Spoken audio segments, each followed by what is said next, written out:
Hey, Jessie, thank you so much for being here. Thank you. My name is Karen Stevens, and I'm conducting an oral history interview with Jessie Hayden. And this is Thursday, May 31st, 2018. And this is for the Women's March Oral History Project in connection with the Georgia State University Library's Special Collections Department and in cooperation with the Atlanta History Center. We're conducting this interview at the Atlanta History Center in Atlanta, Georgia. So, Jessie, before we talk about your experiences regarding the Women's March, I'd like to get a little biographic information. What year were you born and where were you born? Okay, I was born in 1965 in Oxford, Mississippi. Mississippi? Yes. Yeah. Amazing. And you lived to tell about it. Yes, I did. I didn't live there long. I think I was a few months old, and we moved to Columbia, South Carolina. It was kind of basically following my father's graduate career, student career path, and then came to Atlanta when I was 4. So I've lived here in Atlanta since '69. Oh, okay. Yeah. It's changed a lot. Oh, yeah. Can you describe your family's political leanings? Definitely liberal, left-leaning liberal. I wouldn't say radical, although probably someone on the other end of the spectrum would say radical. But yeah, liberal Democrat. What's your profession? I am an English as a second language teacher, so I've worked with immigrant and refugee populations here in the metro area. Okay. Yeah. What political party do you support? I'm, registered Democrat, so yeah, Democratic Party.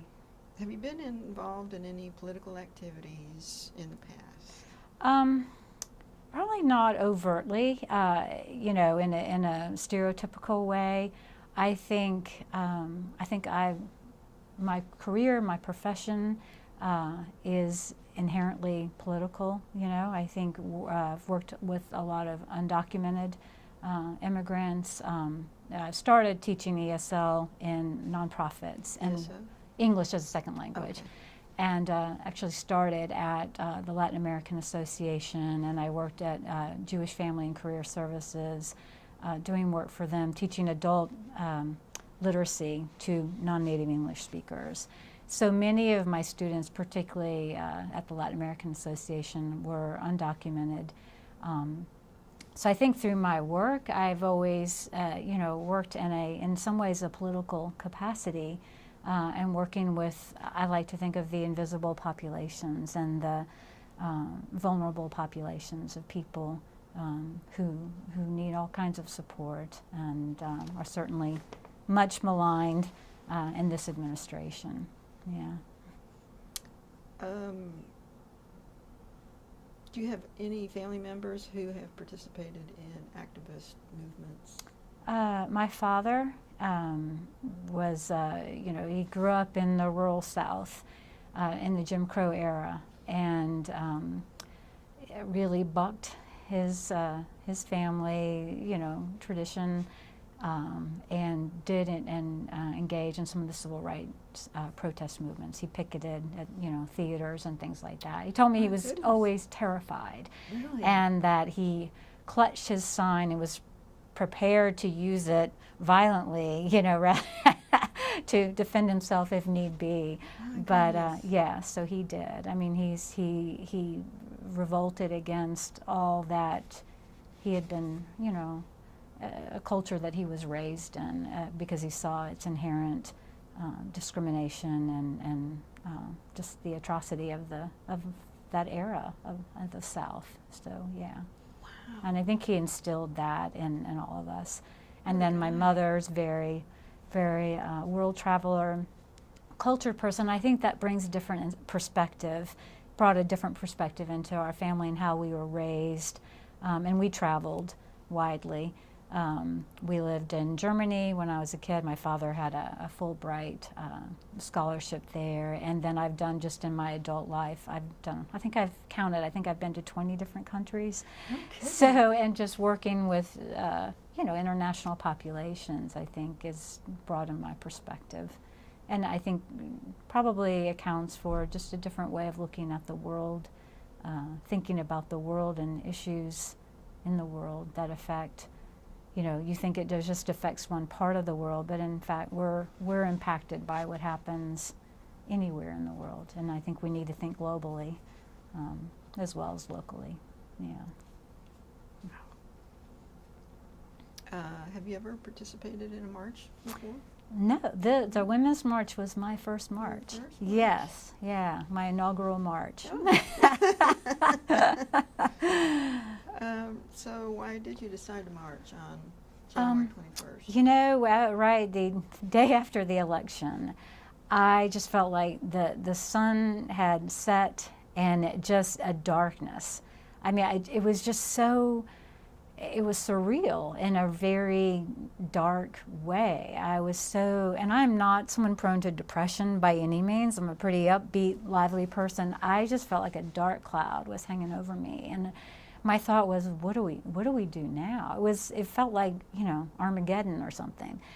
And the rhetoric that had come out in the election, Trump that bitch, and just the hostility towards Hillary, Trump, just as a woman candidate running, Trump's own language, his, I forget now the channel that ran, but just the video footage of his way of talking about women and demeaning women, the movement, kind of the group of the electorate that he pandered to during the election. I mean, I'm not just, it's not just maybe dismissing a female candidate, but actually, lock her up. I mean, it was like the Salem witch trials or something of, really this rhetoric of suppression, of inciting violence. It just was unbelievable to me, and I just thought, I can't ignore this. I have to make some sort of statement. And do something. The thought of just sitting back when it was just so blatant, just so blatant and right in your face was just wholly unacceptable. Got it. So did you attend the Atlanta March or the Washington? The Atlanta March, and I went with my mother. And you went with your Yeah. mom, who's in the room with us Yeah, now, Karen yeah, Schaefer. yeah. Okay. What was the issue that was most important to you? Golly. Obviously, women's issues, particularly, and I think reproductive issues, because I think they impact women who are socially disadvantaged more. Certainly issues of the environment, which is something that I do actively engage in, things related to environmental causes. For example? And this could take us off on a tangent, but I chair a Friends of the Park group in Atlanta for a park in my neighborhood that was a 21-acre parcel that was under contract to be developed. And with a group of neighbors, we formed a nonprofit and fought to save the property, and we prevailed. So now it's a green space. So that engagement with that has forced me to learn a lot more about the environment, our local environment, the value of our old trees. Atlanta has little pockets of remnant old growth forest, and how vital they are to our ecology. And we're part of that ecology. We've just lost that connection. So that's anything pertaining to that. And that's something, if you cut down just one 200, 300-year-old tree, you can't recreate that overnight. I mean, that's then centuries, that was centuries in the making, and that's centuries lost right there. So things that negatively impact the environment can take years and years, hundreds if not thousands of years to recover from. So that's always on my mind. And just civil discourse and the treatment of women, and I think just this whole push right now, I mean, I think this election was a backlash against the power dynamics changing in our culture. If a black man can be a president, then, oh God, what's next? God forbid we let a woman reach the highest office. So kind of keeping that glass ceiling in place is you know, it's a horrifying prospect to me. I think it's, you know, if not now, when? Mm-hmm. Okay. Was this your first time participating in a protest? I know it's your first march, Yeah. but is it your first protest? Yeah. Yes, it was. I think so. Yeah. Okay. And before the march, what were you sort of expecting of the march or hoping to experience with the march? I thought, particularly because the weather was so bad that day, I thought, well, gosh, is anyone going to show up? You know, it's going to be me there, my mom, with a handful of people. Honestly, I was a little fearful. I thought this, you know, would be a great opportunity for some nut job to come with a, you know, an assault rifle and mow a bunch of Trump protesters down. You know, and because so much of the rhetoric in the election was really violent, you know, beyond disrespectful. It really was a violent sort of rhetoric, and that made me a little nervous. I mean, you know, I said to my husband, if I don't make it back, you know, I love you, because I really thought that was a possibility. Yeah. Yeah. And you went. And it went, and it was, you know, very joyful and very. I was surprised at how joyful it was. I thought it might be just sort of more of an angry protest too, because certainly people were angry with the results of the election, with the, you know, the presidential orders that Trump immediately put in place. You know, the anti-immigrant stance that he was taking, and particularly against Muslims. And you know, I thought, gosh, it's going to be, you know, a really angry, you know, potential for, you know, people fighting, or maybe there'll be counter-protesters there. And no, I was amazed at how joyous, it was such a joyous occasion.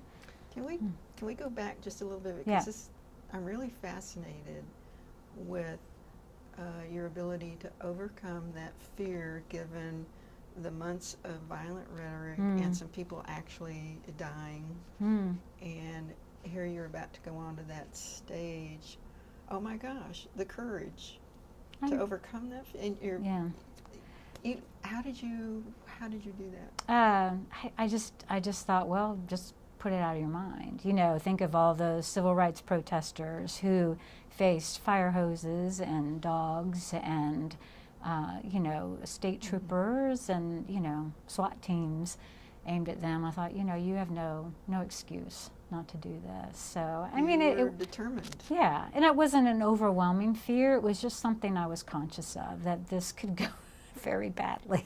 But I just felt, again, it just, to me, this election result was an atrocity, and that I could not sit silent. And I thought, you know, if I have to be a casualty of some movement to make a statement about that, then I'm willing to do that.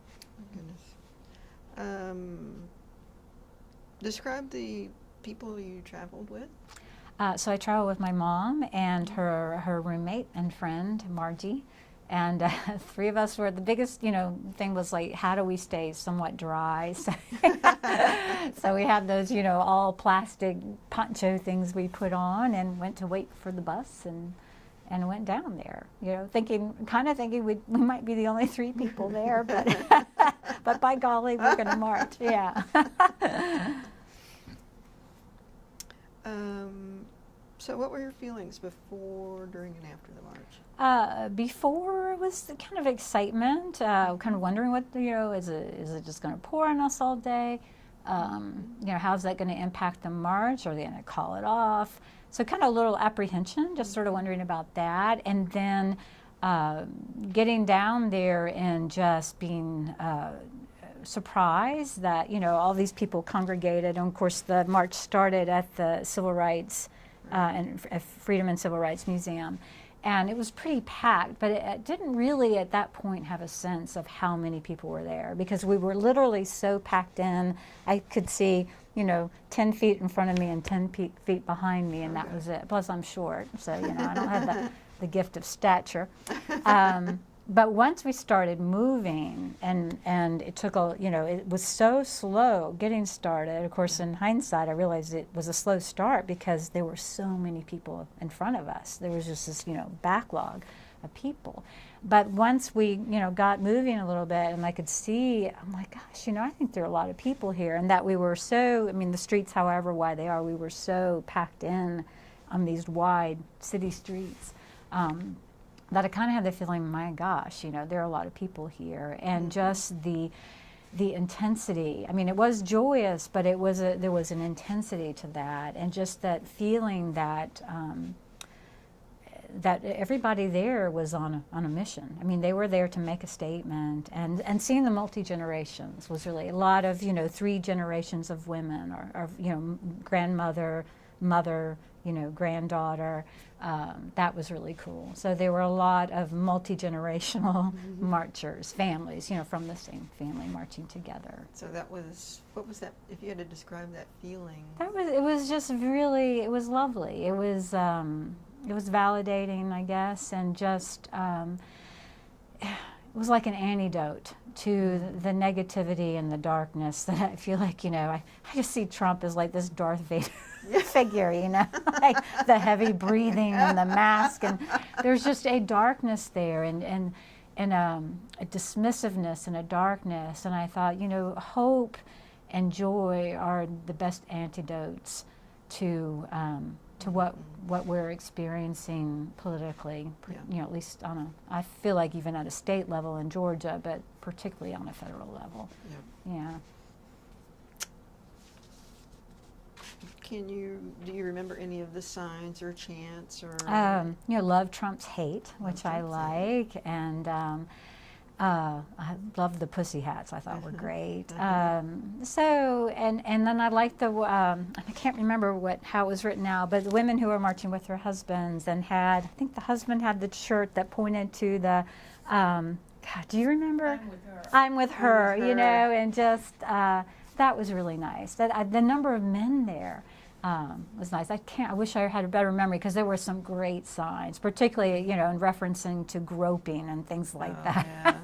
But really done very cleverly with good humor, which I thought were just brilliant. Yeah. And did y'all take signs? No, Okay. we did not. Right. It's just because it was raining so hard. Yeah, and honestly, I just thought, I don't have to carry a sign. Yeah. That's a lot of trudging around. Yeah, with Yeah. the sign. Yeah. What do you think about? Well, did you see any opposition protesters? No, I didn't see, and that surprised me. I thought we would encounter, I really thought that there would be people on the sidelines, hurling obscenities at us, and I was surprised not to see that. Yeah, maybe our numbers overwhelmed them, or maybe they just thought we'll do our own march, which Right. I guess happened a few weeks later. It's Yeah. sort of the counter march to the Yeah. women's march. Yeah. What about law enforcement? Did you see police? Yeah, and they were great. They seemed happy to be there. I imagine they were caught off guard by all the crowds there. I don't think that anyone anticipated the numbers that we had. But they were really friendly, and a lot of people would high five the police officers as we walked by, and they seemed excited to see I sensed warmth coming from them. Oh, good. Yeah, and kind of cheering us on. Yeah. Did you get to see any of the media coverage? I did, What did you think of because that? I was curious. I was like, well, what's happening in New York and what's happening in D.C. and had no idea that there would be, so many people in Paris and so many people in London and just all over the world, and even little rural towns across America too, which I thought was really cool. I have a niece who lives in upstate New York, and she marched there and her little town, and I thought that was cool. I didn't expect, particularly in some of the rural areas that may have voted for really where Trump had more votes, that you would see a women's march there, and you did. Yeah. So that it was a global march, I thought was fantastic. And just, I think, also speaks to sort of the unique qualities of women, that we do tend to do things more collaboratively, and that we're more united in a sense. I think women sense that our cause is more united. That we can have a women's march like this because we deal with so many of the same issues across the globe. Access to healthcare, birth control, equity in pay, equity in opportunity. So it's something that is so universal across the globe that women, maybe on a kind of on the spectrum, that in some places women have more access to jobs and power and control over their own bodies and their choices than other places. But there are elements of it wherever you are, in whatever culture, society, or country you live in, just at different degrees. But we can support one another. Yeah. Can you describe any of the moments that really stand out? I think when I realized the size of the crowd, not even knowing the exact number, but just realizing, oh my gosh, there are like 1 million people here, that really hit me hard. And it made me really glad that I didn't just say, oh, it's raining and it's, going to be wet and miserable. And, it would have been so much easier just to have stayed in bed or, home with a good book. So it made me really glad. That moment stands out in my mind. What did it feel like? It felt good. It just felt like, I did the right thing. I made the right choice to get up and do this. It's easy just to stay in your comfort zone. But sometimes we need to get out of our comfort zone and raise our voices and try to be heard. So that was a powerful moment. And again, seeing the multi-generations of women, women of all ages, and from little tiny tots to women in their 70s and 80s walking, I thought was just such a beautiful thing. That was very powerful to me. It's almost as if that you describe the women globally, different levels, different cultures, but it's generational. Yeah, it is. It is multicultural, multi-generational. Yeah, for sure. It almost makes you feel like, women as a family. We're a family of women. If you talk of brotherhood of man, then maybe a daughterhood of women. We don't have real phrases like that in our culture for something like that. We have words to describe brotherhood and solidarity in terms of men, usually with reference to war and military campaigns. But I feel like this is almost something akin to a military campaign with women, a peaceful sort of campaign. But it's interesting that we don't really have a phrase for that, even that's native to our language. That's interesting. Yeah. How'd you feel the day after the march? I was still, just kind of what my mom described earlier. Definitely was a feeling of euphoria. It was probably the best I'd felt in the 3 months since the election. And I felt like, okay, there's a way back. There's a way out of this. And it's the only way out is to raise our voices and to keep saying, listen, trying to be heard, keep speaking.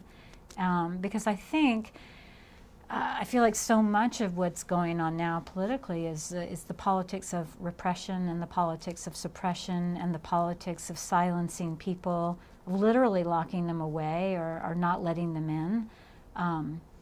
And the only solution is to keep talking, to keep speaking, to keep saying, no, I won't be silenced. That's kind of what the Me Too movement is all about too. So many women have suffered in silence for years because they knew if they brought any sort of allegation forward or revealed what had happened to them, that they would be shamed or just somehow just walked out the door. They would have lost jobs or opportunities, or had been would have been made to look like they were the cause of the problem. It was something they had brought on themselves. So shame. Yeah. And I think it is. You have to be willing to say, no, I'm not going to stop. I won't stop talking. Communication is key, I guess. Yes. Yeah.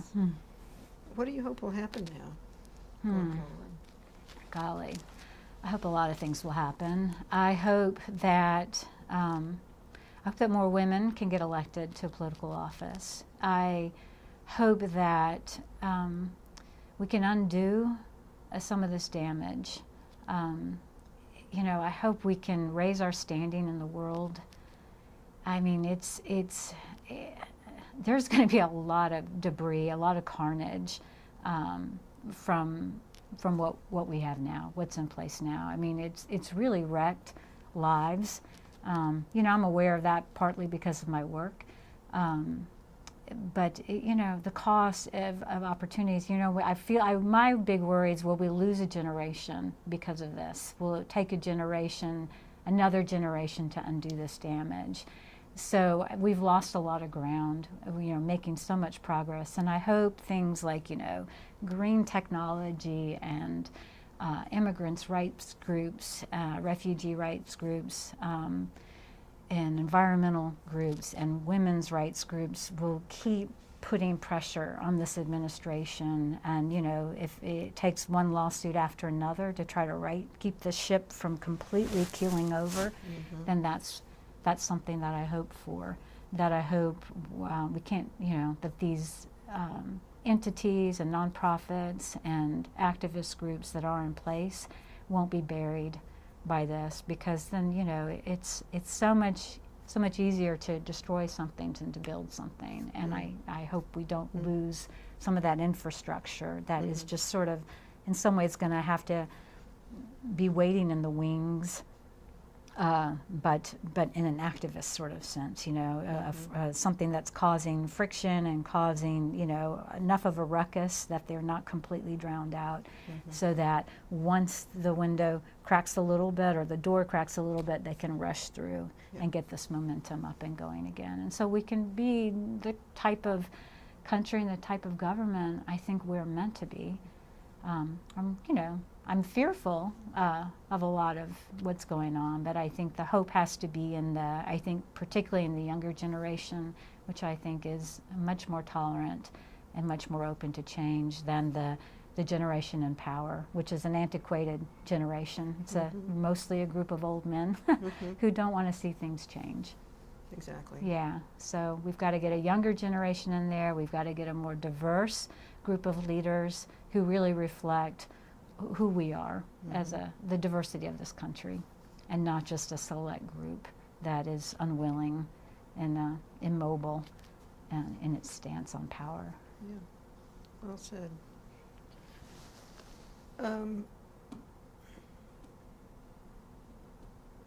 Was there any part of the march that surprised you?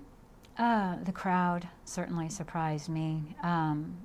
The joyousness surprised me. Again, that kind of just the really great displays of witticisms and humor and the signage. The warmth surprised me. So yeah, it was. I'm thinking I'm going to a protest, but it was more like a grand fellowship meeting or something like that. Just the warmth and the sense of community, and that everybody was looking out for everybody else was really wonderful, with a group of strangers, not an organized group that had been organized together, who knew each other and had contact with each other before and were going to go march together, but literally a group of people from all over the region, all over the metro area. Some pockets of whom were marching together, but in terms of the whole collective mass, a group of people who didn't know each other, and yet afforded each other so much camaraderie and respect. That was lovely. Has the march changed you in any way? Yes, it's made me want to be heard more, and made me more politically conscious. And I think now, when the administration you support is in power, it's easy in some ways to get lax, because you're like, well, it's being taken care of. The right guys are in there; they're doing the right thing.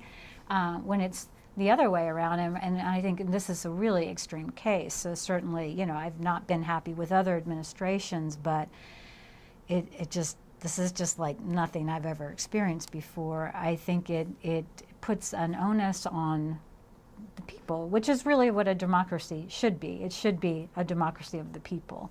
But it's made me realize, okay, this is no time to sit on your laurels and wait, and just wait to see what comes next. What comes next is what we'll hopefully create through political pressure, through social engagement, civic engagement. I think it's really critical right now to be engaged.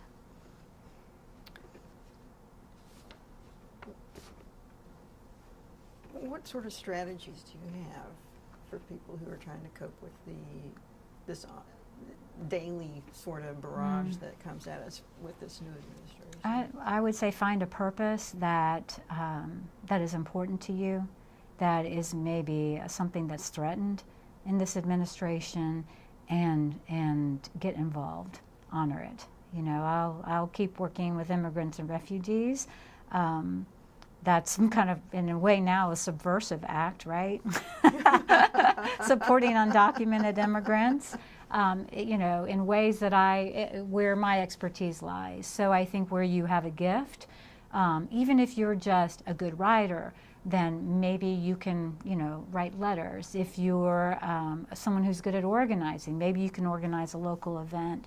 But find a purpose in this for yourself, some way to be engaged in it, that where you can, sounds hokey, but let your light shine, and don't be shuttered.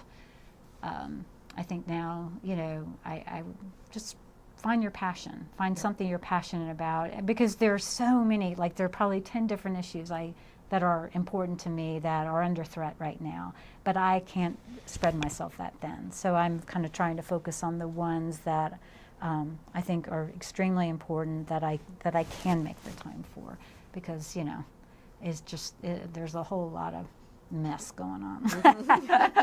Yeah, it's like, where do I start? Yeah.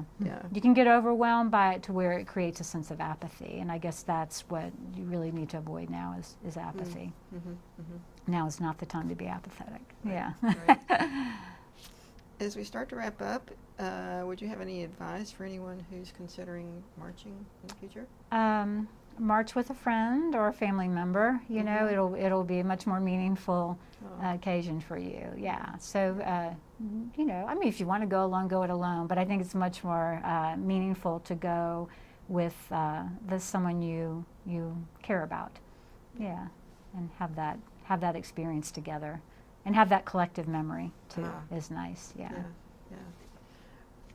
So one last thing, I'd like to give you the opportunity to talk about anything that we haven't talked about regarding the march, anything about the event, the people, the place, your overall feeling, anything? I guess my overall feeling is that maybe this is the beginning of something, a beginning of an era for women. I think about The Handmaid's Tale, a book I read years and years ago, and I'm actually so glad that it's now a series on television. And I think consider that alternative, and I think that this is a moment for women. That I think that I kind of share a lot of my mom's views. That Hillary in some ways was a flawed candidate, but certainly a more qualified candidate, and I also voted for her. But think about really what is it going to take to create a more equality in terms of women's equality in this country, and hopefully the rest of the world too. But what can we do here, and what needs to happen here? And that's really important to me. I have a daughter in her 20s, and I don't think she does. She's a pretty tough cookie. See herself as in any way limited, but I would like to see a different reality for her. In terms of what she can achieve in her life, and I think we internalize so much that we're not even aware of in terms of societal pressures, societal norms that limit us. And I would like to see that change. And I think the Women's March, to me, was maybe the start of a new narrative of just what's possible for women. That we can rewrite the story. There you go. So I'd like to see it. I'd like to see, a new chapter. There you go. Yeah. I cannot think of a better place to end Yeah. than on that note. Okay. Thank you, Jessie Hayden. I really appreciate you coming here and doing this interview today. Yeah, thank you.